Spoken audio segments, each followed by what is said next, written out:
In my frozen cue ball shots video, linked in the video description, I show various ways to use cut angle, spin, and cue elevation to control cue ball direction off a frozen object ball.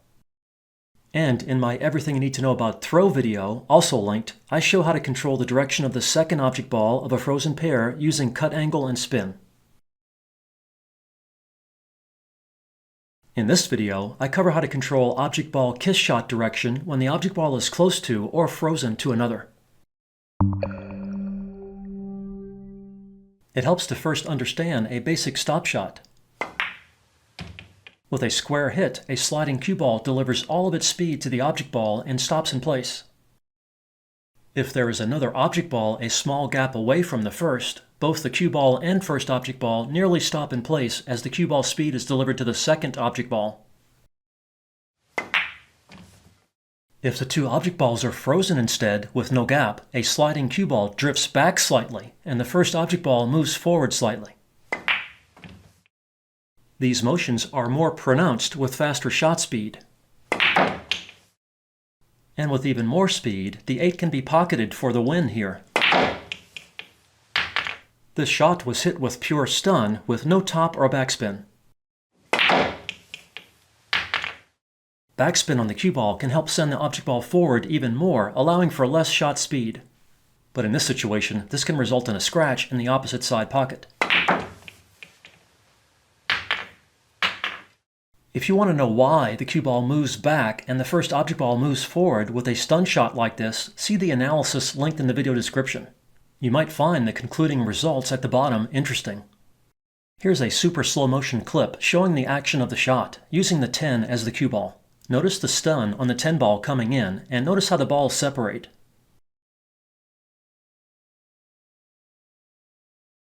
Remember, with even a tiny gap between the balls, the action of the shot is totally different.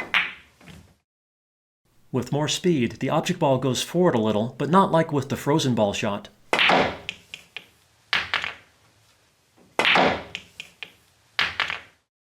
Even with backspin, it is very difficult to push the first object ball forward enough to pocket it in the side. The only reliable way to pocket the 8 here is to hurt it in with a follow shot, although the speed needs to be just right to get enough hurt action without scratching.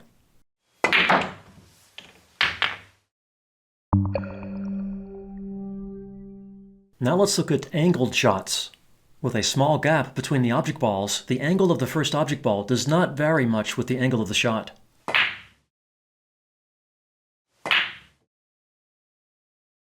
Backspin or topspin on the cue ball has a small effect on object ball direction.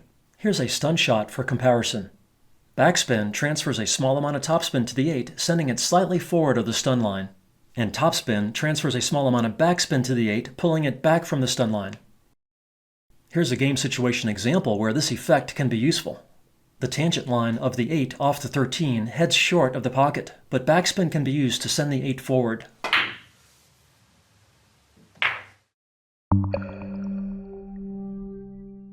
When the balls are frozen instead, with no gap, the angle of the shot has a big effect. With a very thin hit of the 8 off the 13, the 8 heads along the tangent line direction. With a small angle into the 13, the 8 gets pushed forward slightly. Because I am so good at predicting the 8 ball direction here, I can plan a timed kiss shot off the moving 13 and pocket the 8 in the upper right corner.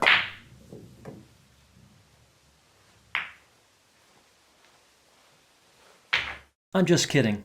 That was obviously a fluke. Well, I got lucky.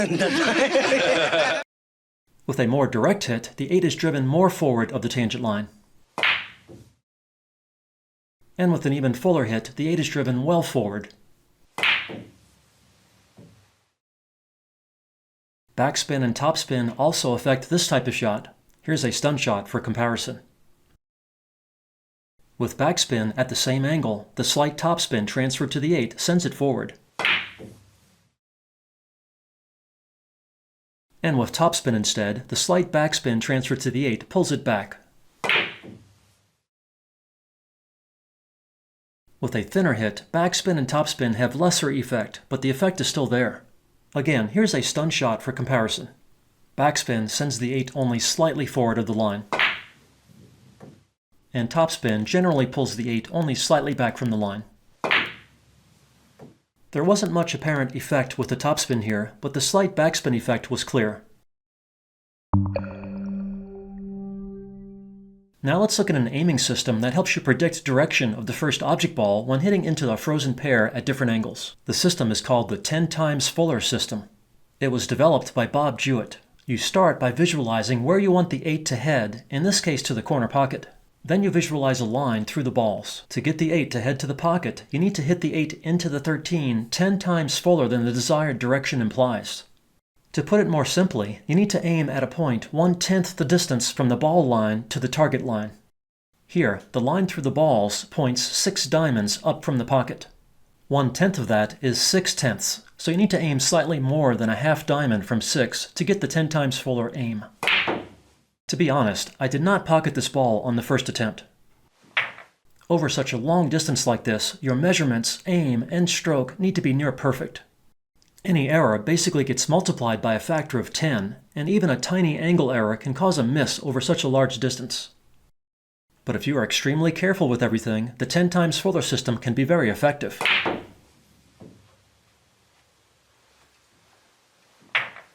For shots like this, where the 8 is being driven in a direction much closer to the tangent line, it is easier to measure things differently. First, visualize the tangent line, then the desired object ball direction, then take the distance between the lines and add 9 more to make the hit 10 times fuller. The 8 will head 1/10 of the way from the tangent line to the shot line in the desired direction.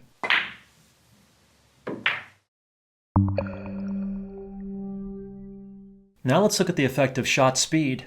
Here, the tangent line of the 8 off the 13 heads 2/10 of a diamond short of the center of the side pocket. A 10 times fuller aim is 10 times that, or 2 diamonds, down the rail.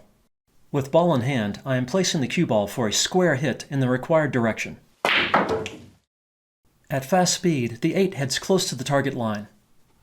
But at slower speed, the 8 comes up a little short. And remember, backspin and topspin also have slight effects.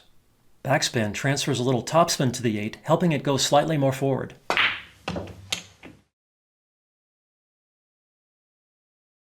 And topspin transfers a little backspin to the 8, making it come up shorter.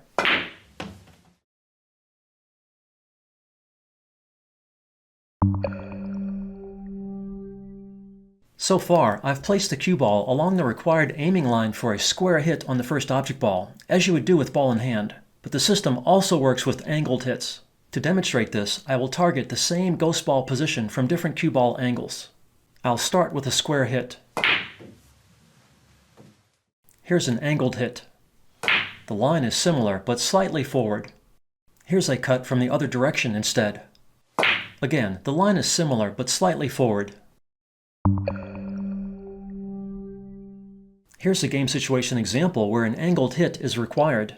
This is a frozen spot shot that can come up in the game of one pocket. The line through the balls heads into the middle of the foot rail. I want to pocket the 8 in the corner, which is 2 diamonds away. The 10 times fuller system predicts that to send the 8 in this direction, I need to aim the 8 10 times fuller into the 13. 1/10 of 2 diamonds is 1/5, so the 8 needs to be aimed 1/5 of a diamond, or 2/10, inside the middle diamond. The cue ball is not on this line, but I can still cut the 8 to create the required direction. Here's a game situation example where everything is at odd angles. You can use your fingers to measure the distance from the tangent line to the desired 8-ball direction and add 9 more measurements along the line of balls to get the 10 times fuller aim. You can also just visually estimate the distance and 9 shifts with your cue like this. I am so confident with the measurements and aim, I am calling both the 8 and 13 in the same corner pocket.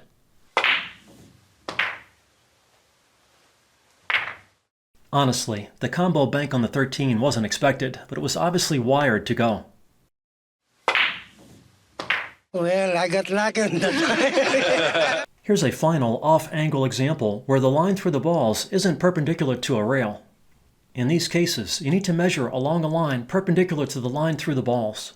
I use my cue to help with this. As usual, start with the direction you want the 8 to head. Then place your cue perpendicular to the line through the balls, pointing to the target. To get the 10 times fuller aim, you just need to find the 1/10th point along the cue. You could just estimate this visually. But to be more accurate, it might help to divide the cue in halves, which are easier to visualize. First find the midpoint at 5/10ths, then divide it in half again for 2.5/10ths, and again for 1.25/10ths. And then move another quarter to get the required 1/10th aim point. Now I need to aim the cue ball to send the 8 along this 10 times fuller line. Honestly, I didn't pocket the ball on the first attempt. Remember, any tiny error in measurement or aim gets multiplied by 10, so you need to be very careful with everything. If you hit the 8 a hair too full, it goes forward too much. And if you hit the 8 a hair too thin, it doesn't go forward enough. But again, with a careful measurement, aim, and stroke, the system works. Another option here is a kiss bank shot cross-side, although it isn't easy. The natural line comes up short of the pocket. You can use topspin to transfer a slight backspin to the 8. You can also use outside spin to enhance the cut-induced left spin off the 13. Both effects lengthen the bank angle, but if you use too much of either, the bank goes long. And even if you pocket the 8, you can scratch to lose the game, either in the corner or in the side. But with the right combination of aim, speed, and spin, you can make the bank for the win.